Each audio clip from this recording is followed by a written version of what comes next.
So in this video I'm going to give an example of someone who I used to know, and this is going to be a video also about the importance of work in life, and it's entitled, of course, How Not to Be a Loser.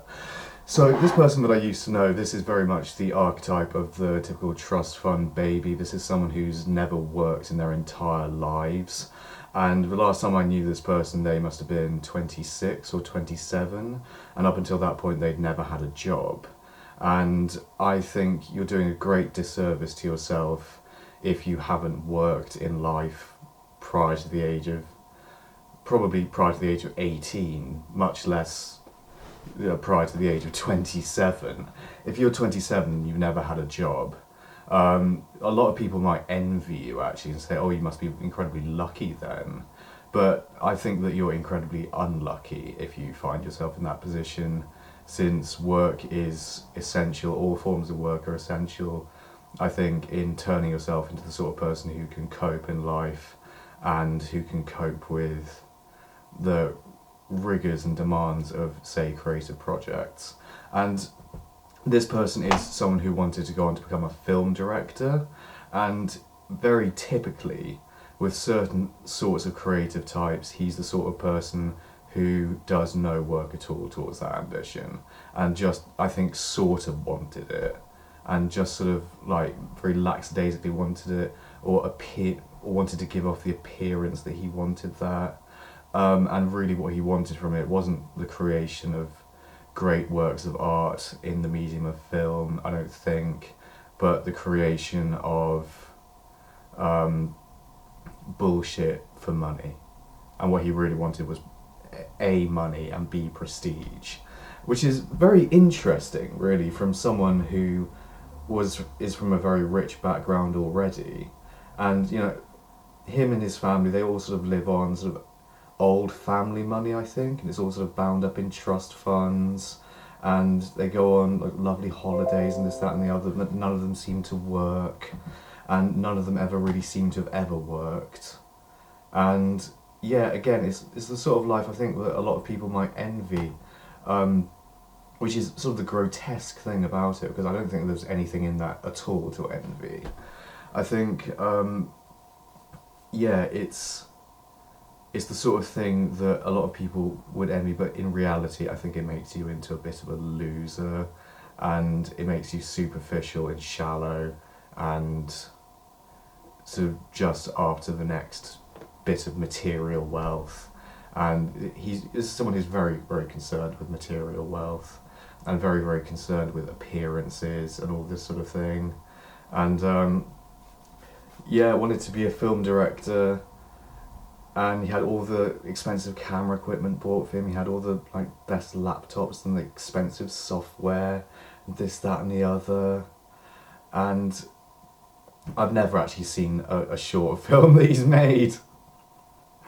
Probably because they're not particularly brilliant. I hate to have to say that, but and really the sorts of ideas that he was talking about, and he's the sort of person who would constantly talk about ideas, and he's got very much the gift of the gab, and he will talk endlessly about creative projects that he wants to do in the future, but when it comes down to the actual process of making those creative projects, which all sound fantastic, but when it comes down to the crunch of making it, I don't really think he's got it, and I don't think he ever has had it.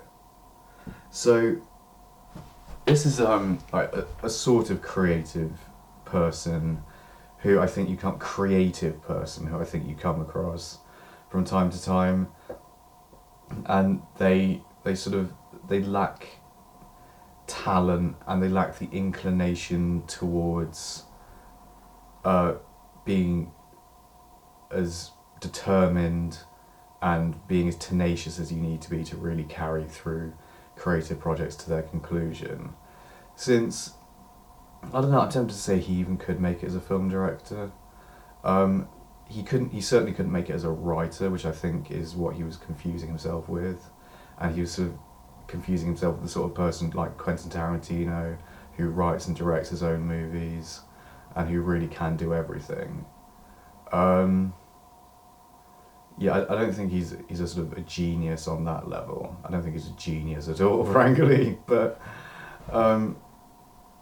Yeah, it's really, really sad to sort of see this person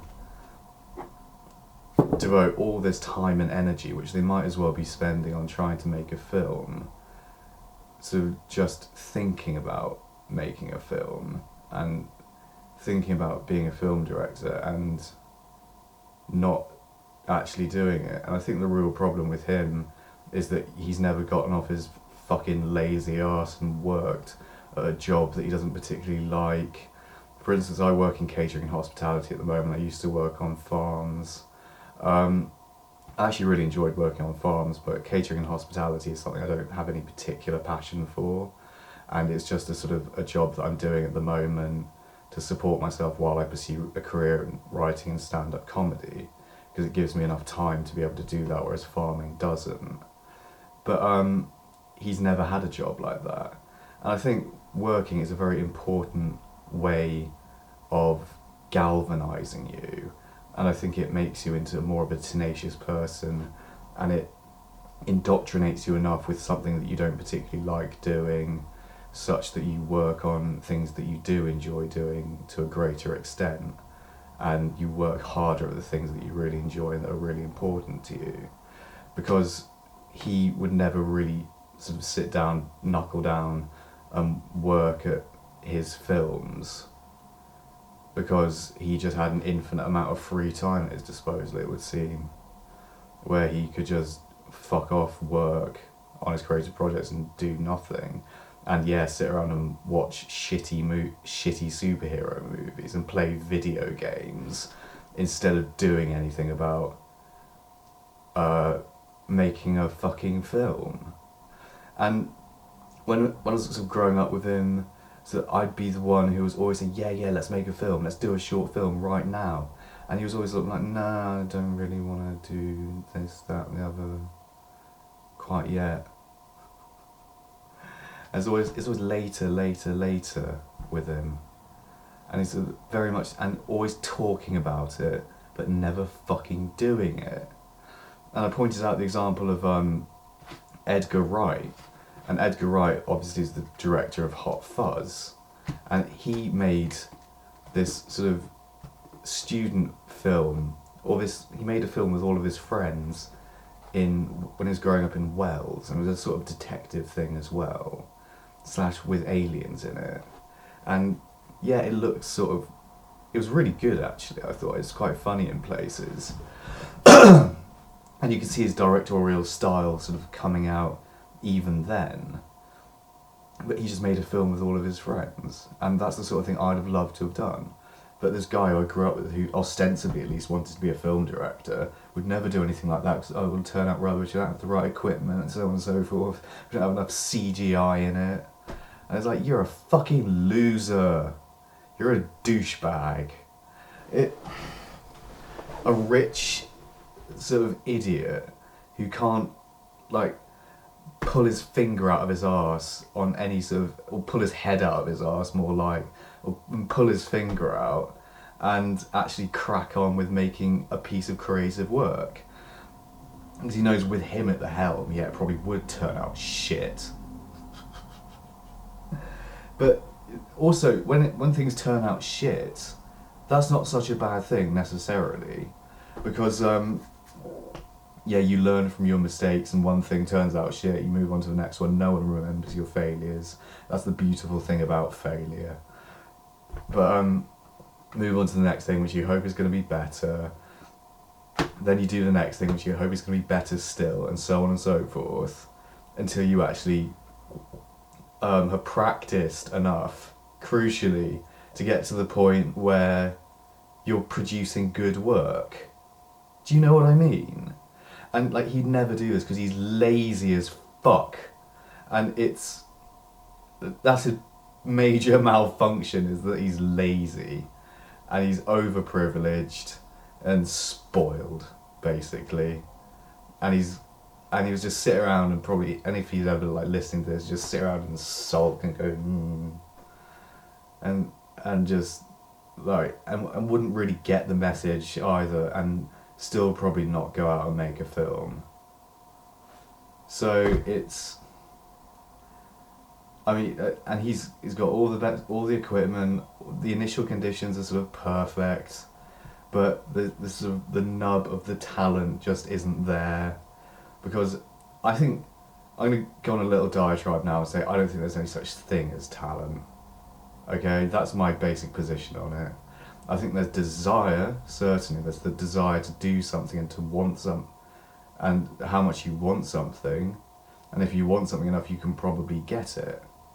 Like singing, for instance. I have sort of the mild inclination to sing, and I sort of might want to, and I want to learn the guitar as well, but and I want to sort of do a song at the end of my stand-up shows if it ever gets to that, and do a little bit of singing on the guitar, because I think I can sing reasonably well.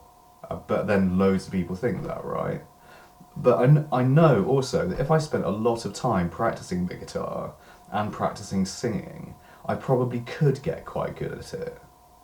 That's the thing here. It just so happens that I do too much other stuff in my spare time. I work, I've got university work I'm doing, like I've got my hospitality job, I've got university work I'm doing, I've got novels I'm writing, I've got stand-up comedy I'm doing, and I've got this fucking YouTube channel which I really just do for fun. But in addition to that, and yeah, when it comes to the guitar learning stuff, I am a bit fucking lazy, and I can't be bothered to pick it up and sort of try and learn it. And I can't be bothered to learn how to sing either. So I can't sing, not quite anyway, and so on. But if I did it loads, I'd get good at it. Do you know what I mean? It's like that, isn't it? Which is obvious, really.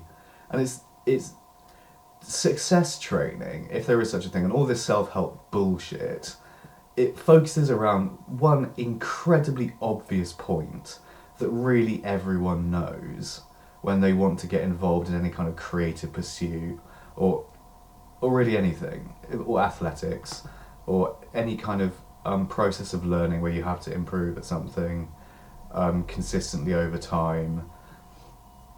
What it is there's an equation there, or there's a sort of coefficient between how much time and effort you apply to the thing. And the more time and effort you put into something, time and effort, is like time multiplied by effort. And that is the determining factor for success. And usually, like, barring things like, well, like if you have, I don't know, like I think for most people, success at most things is attainable, to one extent or another, you know what I mean? And I really do believe that. But yeah, if you sit around on your arse all day and play video games with your thumb up your arse and and really not working at anything, you're doing yourself a major disservice, because you'll just trap yourself in laziness, and you'll trap yourself in, well, a sort of a stupid life where you don't do anything. And he, by the way, he considers loads of forms of very desirable employment to be beneath him, which is, I think, gross, frankly. Like, I sort of raised the idea of him, like, why not be involved in film to some extent, and then why not try and become a cameraman, say? Oh no, that's beneath me, that's beneath me. Then I was like, well, why not try and become a producer? Or, like, why not work in TV if you can? Like, no, I want to work in film. And I was like, oh, God, you gross little turd. And, like, when it comes to what I do, stand-up comedy, I've tried to get jobs. I tried to get a dishwashing job in a comedy club, and I got turned down for it. I think I probably got turned down for saying that I wanted to be a comedian. And they're like, oh, you're the last person we really want to do the job then. I should have maybe just kept that off my CV. But yeah, I'd love to work in sort of any position that's sort of surrounding comedy, if you know what I mean. Just like you get to know people that way. You get your foot in the door. I'd still be doing what I'd be doing anyway, which is like bar work and hospitality work. But nonetheless, I sort of get to maybe do bar work while watching some comedians, and maybe work in the box office then as well. And you know, sort of like Ari Shafir did at the Comedy Store, and he sort of worked in the box office for many years, and then they eventually let him go on stage at the Comedy Store, and then eventually became a paid regular. So that's how that sort of works, and he got his little foot in the door that way. And all sorts of people do that, and they do that in film and TV as well. People start out as runners on sets, and then become a producer eventually. And producers earn bank, and everyone knows that. And director, you might not be cut out for being a director, okay, but you might be cut out for being a producer, for instance. And I might not be cut out for being a comedian, but I might be cut out to be some sort of comedy promoter or manager or something. I don't know. And like, I would like that to be the sort of thing that, or agent, and that I'd like that to be the sort of thing I drift into when I've sort of really given comedy like the best shot that I can give it, and I sort of end up doing that. I wouldn't mind that so much, I don't think. But actually I wouldn't do that. I'd become a farmer, I think. But yeah, stand-up comic or farmer or writer. Yeah, I go back to farming probably. I probably wouldn't want to be an agent or a promoter or a manager or anything. But also you like sort of sneer on those sorts of things. He'd sneer on anything but being film director, and he sort of misses the point also that other directors, film directors such as J.J. Abrams and so on, they start on TV with Lost, and but TV's beneath me. It's like, no, it isn't. You're beneath TV. That's the issue. You're not going to do anything good enough to get on TV because you don't do any work. And I'm grateful, at least, because I started working when I was 14. I started working for my dad when I was 14 on a sort of family farm. And I had my first job off the farm in hospitality when I was 17. So I'm really grateful, I think, that I've had like the opportunity to get to grips with working at quite an early age. And I think that's something that not a hell of a lot of people do, and it's something that more people probably should do. Since by the time I was 18, I was already competent at being a kitchen porter and a barman and a waiter. So it's like I always have those things to fall back on. If not sort of also competent at kind of like farming / construction / manual labouring jobs, which, yeah, it's good because you get outdoors and you get to do a lot of random crap, like clearing a hell of a lot of brambles away from the barn conversion that you eventually converted, and sort of doing repair work around the farm, which is mainly what I was doing, and so building a new bit of the barn, building a barn extension and things like that, and not a hell of a lot of tractor work, which is what I'd probably most have liked to have done. Because I'm painting fences, endlessly painting fences, so I had to give that up and work in hospitality because it's so fucking boring. And poorly paid as well. My dad being the fucking skinflint that he is, like trying to get away with paying me like slightly below minimum wage. I'm not going to stitch you up like that. I sort of just did. I don't even know what the minimum wage for 14-year-olds is. It's probably like £4.60 or something, in which case he was probably paying me more than minimum wage and I'm being unfair on him. But anyway, yeah, with this guy who I know, like this trust fund baby, nothing like that. Just everything given to him, didn't have to earn, like have to buy anything for himself. I remember the first thing like that I wanted, that I bought for myself when I was 14 or 15. I bought myself a big telly. I bought myself a 32-inch plasma screen. And it cost me, I think, like 300 something quid. I got it off Amazon cheaply. Or was it 400 something quid? Either way, I earned all the money to pay for it myself, and I was really proud of myself. And I got a PS3, yes, for my birthday, and played my PS3 on the big telly that I bought, and I had a whale of a time. And after that, I sort of like figured out that if I want something in life, I have to sort of go out and earn it myself, and do the necessary work to earn the things that I want to buy. Earn the money to buy the things I want to buy, if you get me.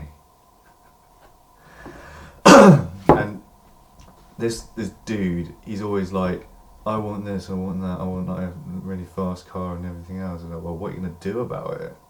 Because his parents have money. They've got enough money to routinely buy him nice stuff, but they don't have enough money to buy him the sorts of nice stuff that he'd ideally like, which just is appalling to me on a completely different level. Do you know what I mean? It's appalling because he doesn't want like the nice Audi that he drives around in. No, it's not good enough for him. He wants a Ferrari or a Porsche. And his dad's not going to buy him that. No way. But, or if he did, I'd be seriously disappointed in his father. And he wants like a Ferrari, Porsche, or a Lamborghini or something. Because his little Audi, his nice Audi A3 is not good enough. And actually I think that Audi A3 was a car bought for his mum that he sort of appropriated, since he just started driving around in it all the time. So I don't know how that works exactly, but whatever. It's a little beside the point. And it's all like with him, it's all sort of like sunglasses and a sort of very conventional, ostensibly cool look, which isn't cool at all. And showiness, and he behaves like an LA brat.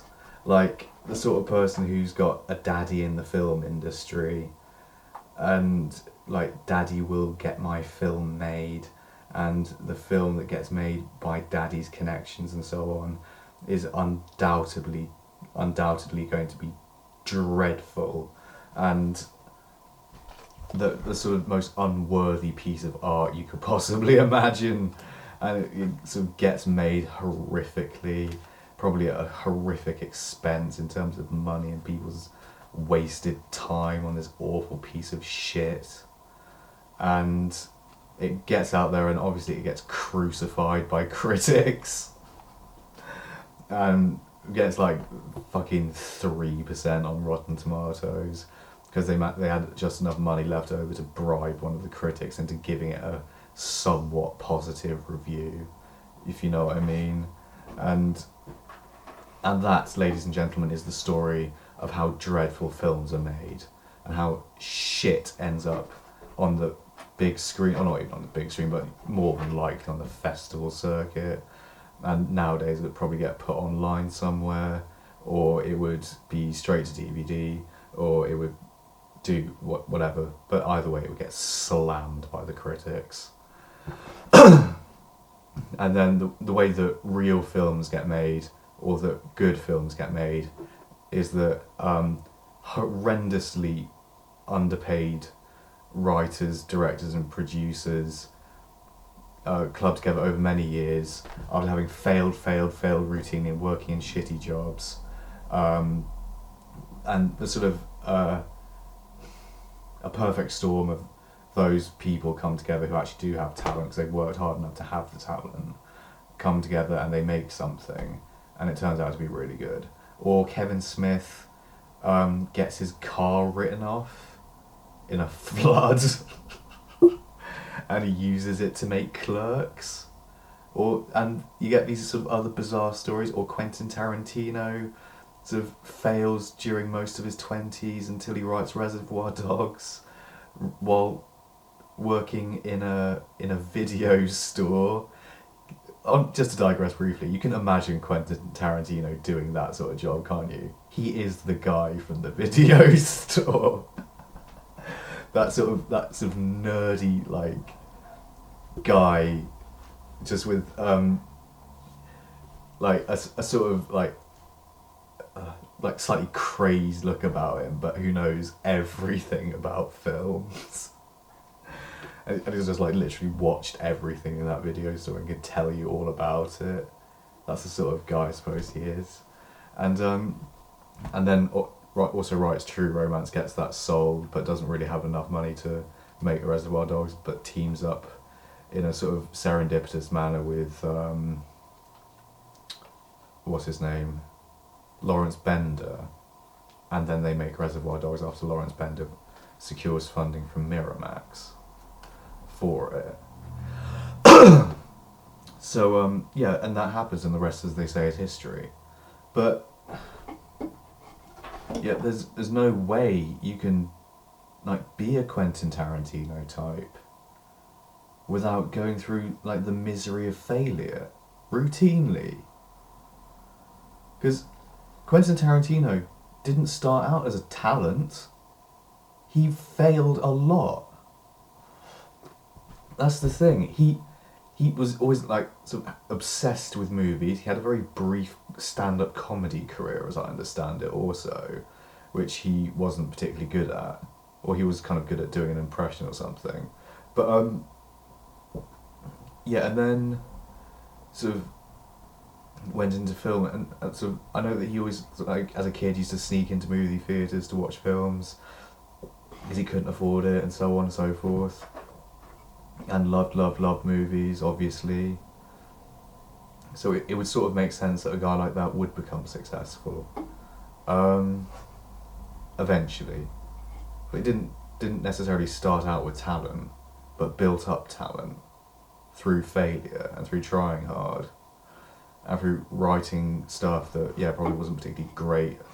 Some early projects probably weren't particularly brilliant, and wrote True Romance eventually, after many failures, and then wrote something really good, i.e. Reservoir Dogs, because I've seen True Romance and it is not a brilliant film, I have to say. Or it's not something that particularly grabbed me, I have to say, and it didn't strike me as being like very emblematic of Quentin Tarantino's work. But nonetheless, what Tarantino most certainly isn't is a trust fund baby. When someone had to fucking work hard for his success. Because what would the world be like if sort of all the great men and women of the world had sort of done nothing to achieve their success? It'd be like living in a world full of Kardashians, wouldn't it? Or Paris Hiltons, wouldn't it? Because the stuff that they do, in terms of their creative output, if they can be said to have such a thing at all, is god-awful. And the sorts of things that genuinely talented people manage to produce comes about as a result of incredibly hard work. And they usually have to expose themselves to the notion of work in general, so that they at least know what they want to avoid in life, and they hence work their creative projects harder to sort of avoid mundane, tedious stuff, like even working in a video store, which actually sounds pretty fun from my perspective. But